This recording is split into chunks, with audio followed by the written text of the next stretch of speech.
de Literatura Clássica no ar. Bora abrir mais uma caixinha?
Um super presente pra gente do Clube de Literatura Clássica. Nós vamos ter um italiano no clube e esse autor é o Pirandello. O Pirandello recebeu o Prêmio Nobel de Literatura em 1934. É um grande dramaturgo nascido na Sicília.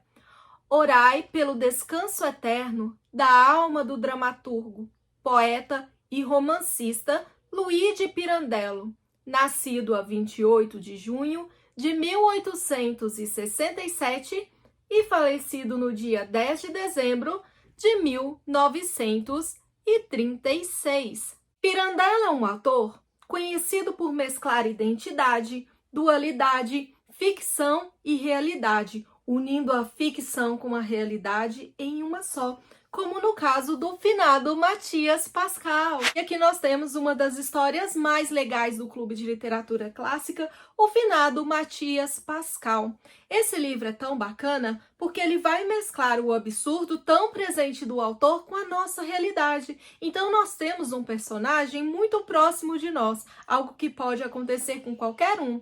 A gente tem o personagem, o Matias, e esse Matias está cansado da vida.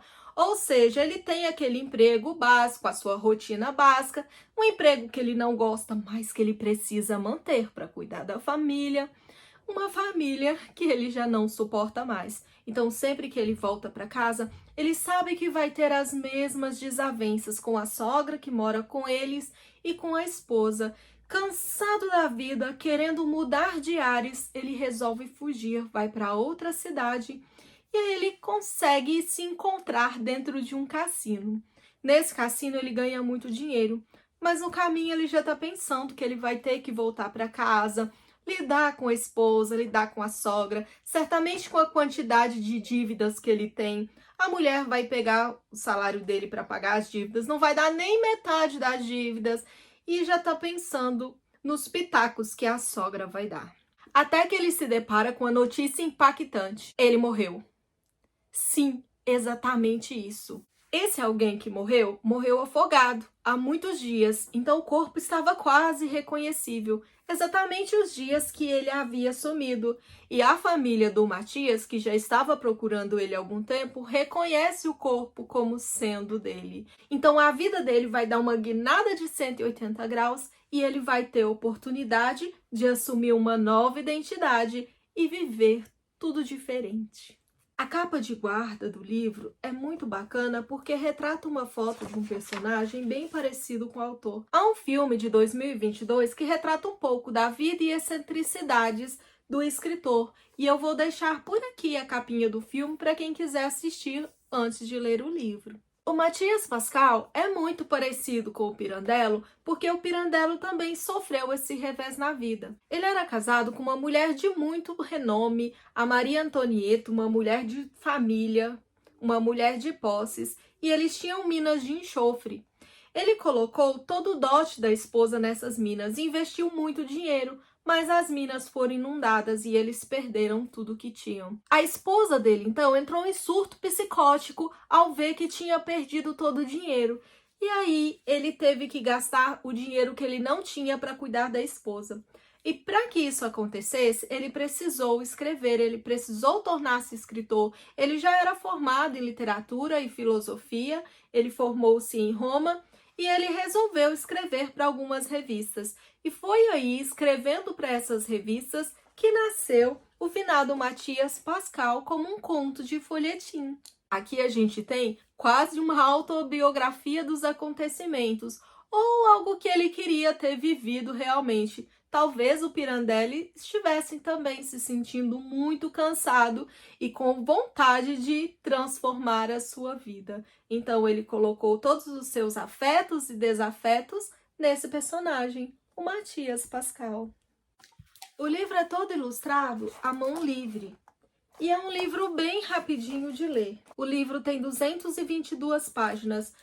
E muita gente considera um livro clássico de difícil interpretação. Muita gente tem medo dos clássicos, porque geralmente eles também são muito mal apresentados. A gente conhece os clássicos com aquela capa bem antiga, das antigas Barças. E confesso que sim, dá um pouquinho de medo. Mas para a gente entender um clássico da literatura, é ideal que a gente tenha uma edição que nos desperte alguma vontade de ler, que nos desperte curiosidade. E o Clube de Literatura Clássica traz sempre edições muito lindas, as capas são muito bem produzidas e tem muito contexto nas capas. O livro conversa o tempo todo conosco.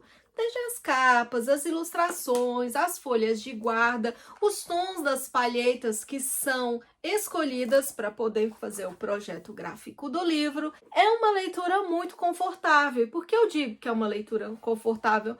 Não só porque o livro ele é muito bem produzido, a gente tem folhas amarelinhas, diagramação confortável, fitilho, o livro é gostosinho de pegar, essa capa parece ser uma capa emborrachada e tudo isso faz a experiência de leitura ser muito mais agradável. Mas também porque o livro tem notas de rodapé, a tradução do livro é muito bem feita, muito bem escolhida e é ideal quando a gente vai ler um clássico de ter uma tradução que vai nos auxiliar, que não vai usar tantas palavras rebuscadas, mas que vai trazer para a gente uma forma bem mais simples de entendimento. E o Clube de Literatura Clássica tem essa característica de trazer o maior número de informações para a gente com a maior simplicidade. E aqui veio o marcador com um quote.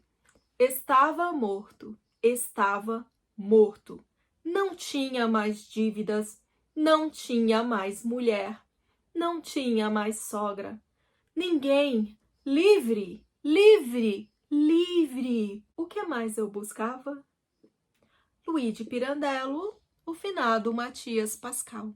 Há uma frase muito bacana do autor que diz o seguinte: as obscuridades da vida não têm necessidade de parecer verossímeis, porque são verdadeiras. Ao contrário daquelas da arte, que para parecerem verdadeiras, têm necessidade de ser verossímeis. E então, verossímeis não são mais. Essa citação do próprio autor exemplifica muito bem todo o seu trabalho como dramaturgo, principalmente a peça que veio pra gente, os assinantes do clube. Essa peça são 6 personagens em busca de um autor. Essa peça vai retratar um grupo de teatro que já estava ali fazendo uma peça há bastante tempo, até que o autor resolveu escrever uma nova peça e contratar outros autores diferentes. Os autores que sobraram começam a competir pelos novos personagens e, se sentindo desvalorizados, eles começam a buscar um outro autor que fizesse uma outra peça para que eles pudessem competir com os personagens da nova peça. E essa confusão toda nos faz raciocinar até que ponto realidade e ficção se misturam. Será que nós, do que julgamos a vida real, Também não estamos vivendo personagens? Também não estamos usando máscaras, nos disfarçando para viver em sociedade? Como é que nós nos comportamos frente às pessoas que temos algum interesse? Seja o interesse em conseguir um trabalho, ou interesse de network, fazer algumas relações sociais. Como será que nós nos comportamos quando temos interesse de namorar alguém, de buscar um parceiro para casar, o interesse de conseguir a atenção de alguém que se precisa do trabalho dessa pessoa? Até que ponto realidade e ficção se misturam? O autor é conhecido pelo teatro do absurdo. Ele diz que se o teatro não tiver pitadas de absurdo, então não será mais teatro, será realidade. Como Matias Pascal, muitos se sentem cansados da vida diária, cansados da rotina, insatisfeitos com a vida que vem levando, naquele afã de mudança, mas não sabe como fazer essa transição, como realmente mudar, como buscar felicidade, já que se sentem presos pelas conveniências sociais, preso pelas regras. Muitas dessas regras e preconceitos são regras que nós mesmos colocamos pra gente ou aceitamos como verdadeiras e incondicionais. Essas regras são chamadas de crenças limitantes. Então o autor vai trazendo esse pensamento para dentro de nós mesmos, que a vida real, ela também é fictícia, ela também é uma ilusão. Nós também estamos interpretando que a vida real é um grande palco, que em cada acontecimento da nossa vida, nós também somos personagens, nós vamos interpretando de acordo com as nossas conveniências. Então, se a vida real também é fictícia, por que o teatro tem que ser real? Por que o teatro precisa ser real? Até que ponto a arte imita a vida ou a vida imita a arte? Então é isso, meus amores. Espero que vocês tenham gostado desse unboxing, porque eu simplesmente adorei.